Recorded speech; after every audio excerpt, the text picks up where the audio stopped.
What's up, witches? It's the Undercover Witch, and as you notice, we're in a different location. I have horrible makeup on, horrible lighting, and this horrible backdrop. Like, I feel like if this wasn't black, that this would all look better, but it doesn't. I also am uploading super duper late for my air and my earth signs. So today, right here, right now on this video, I am doing your rising sign in Aquarius. This is going to be all about how people perceive you, how you got here, what's going to come of it, how's it going to go. So let's start shuffling. Also, sorry for being late. I moved and things just happened faster and different than I expected. So I'm going to have a new setup here soon, though, so I'm excited about that. Let's see.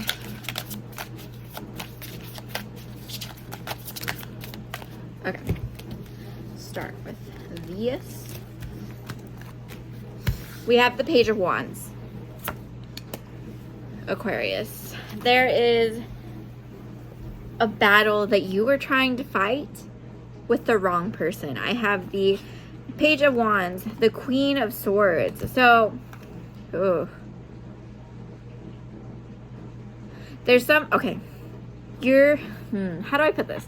You're arguing with somebody, but like they're in a different field than you. So like, think about this for a second. If two scholars were fighting with each other, like two professors or something, and one of them was in geography and one of them was a science major, and they were arguing with like an English professor, and it was all about, I don't know, astronomy. I don't fucking know. But like, you're fighting with somebody, you're new in your field and they're not. They're like experts in their field. So it's an uneven match in a way, but in another way, you're introducing something completely new to them. You're introducing a whole different element, and that fight, that argument going together might ignite something new. Swords, air, oxygen, fire, flames, you know, that there's a whole thing that might spark there, and they might be trying to spark you. They might know what they're doing at the expense of your judgment of them, and they see something in you. They kind of see you, they kind of see you as following in their footsteps. They're like, come on, like they're trying to lead you a certain way. I have the Fool. So yeah, they're trying to lead you a specific way. They see you as somebody who's really starting out in this field, and they want you to move forward with guidance. I have the Seven of Swords. I'm very interested in this next piece. The Two of Wands, and then the Four of Swords. So I'm really getting from this person that they have been through all of the lessons the hard way. They've walked through different journeys, different doors. They've taken different defeats, different rests, different endings. And it's almost like they've changed as a person. They were feisty, and now they've come to a state of peace. They've come to a state of peace. And I think that lives in them. But on the outside, they appear in a different light. They may appear older. This might be somebody like a lot older than you, more mature than you, wiser than you. And they come off that way, and you might not be able to relate to that piece that's inside of them, but they can. It's kind of like when teenagers are like, you don't understand what you're talking about, or you don't get it. And it's like a parent, and it's like, no, the parent gets it. You have a hard time seeing how they get it, even though they live through the same things as you or whatever, you know. It's kind of like that inability to not relate to them. But I think there is going to come a point where you do need to take some time and have some sort of communion with them. That's exactly what I'm getting here with the sharing of the wine, the sharing of the bread. Because in that, you can become part of a group, and it's no longer the singular identity of you as separate people that matters, y'all will now become like this group, this entity almost. Like y'all will be in some form together. Like either it's no longer going to be me and you, it's going to be us. It's going to be our friendship. It's going to be who we are. And there's going to be a mutual foundation of respect and understanding. And I think that that part of your fire is going to be like, you know what? I'm going to let go of my anger. I'm going to let go of my judgment. I was wrong about something. And you're kind of going to turn this new leaf, your own sense of calm, your own sense of, I want to say devotion. So maybe there is a spiritual element to this. It might be about getting married, or having children, or you know, going into like a faith-based thing, or it could be with work. But we have the Two of Swords, the Ten of Cups, the Eight of Pentacles, and the Ace of Pentacles. So you have a decision to make. You can join these people. And it seems like maybe if you're dealing with like a teacher or professor or some sort and you're a student, maybe there's a group of people that you can look up to and kind of walk with them. Friends, maybe the possibility of having friends or a friend group. Or it could be your family. Maybe you have to decide whether you want to make peace with your family or you don't. But there's a decision that you have to make. Are you going to follow in this person's footsteps? And for some of you, I feel like there's two people. There's like, maybe it's your family's footsteps and their ideals versus this other person that you look up to and their footsteps and their ideals. And you're trying to pick which one. Or it could be that you're just trying to pick whether or not you should continue following this person or you should go on your own path.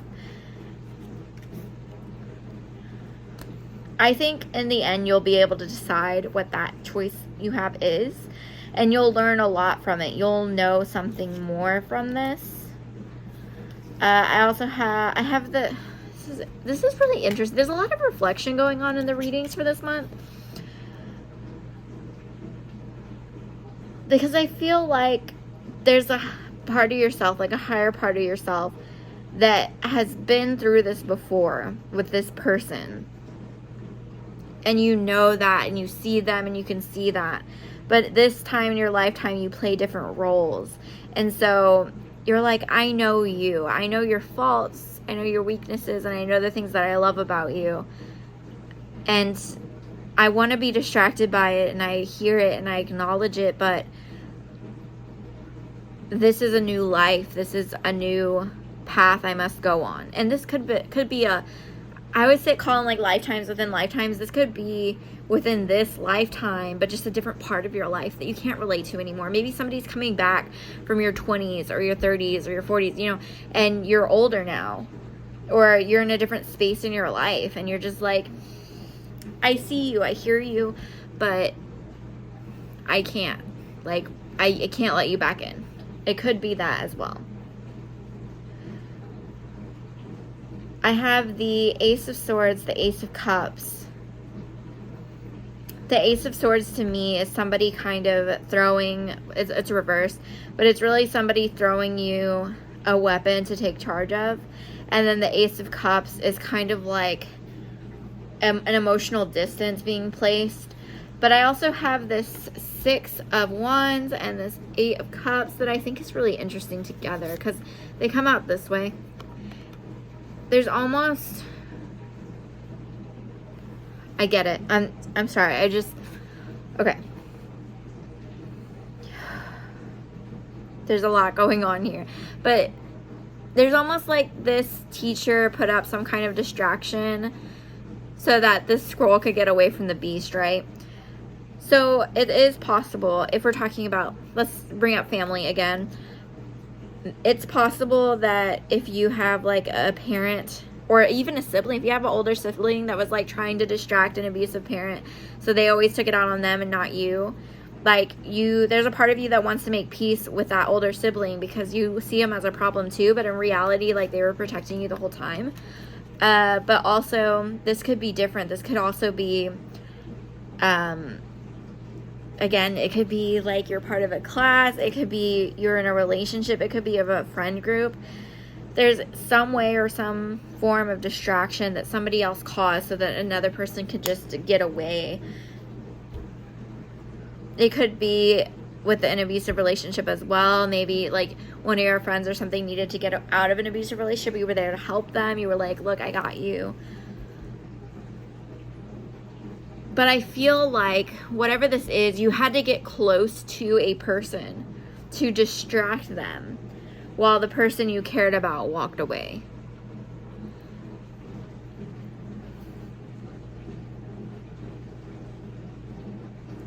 So you had to become friends with this beast almost.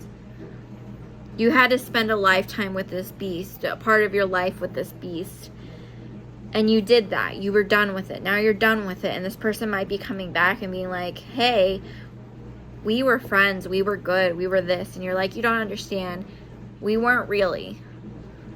I was trying to distract you from this other person or whatever. You don't actually say that, but you know what I'm saying. Like, it might have just been consequential. Like, I just was doing what I had to do. I don't really want you in my life. I don't really want to be your friend. I didn't look back at those memories and think of good things. Okay, that was impactful. That was a lot. But I hope that you enjoyed this reading, Aquarius. And I'm so sorry that I did this super late. But I'll be back again on the first week of April, and we'll be doing your sun reading, your sun signs again. So yeah, that's it. I hope you have a great weekend.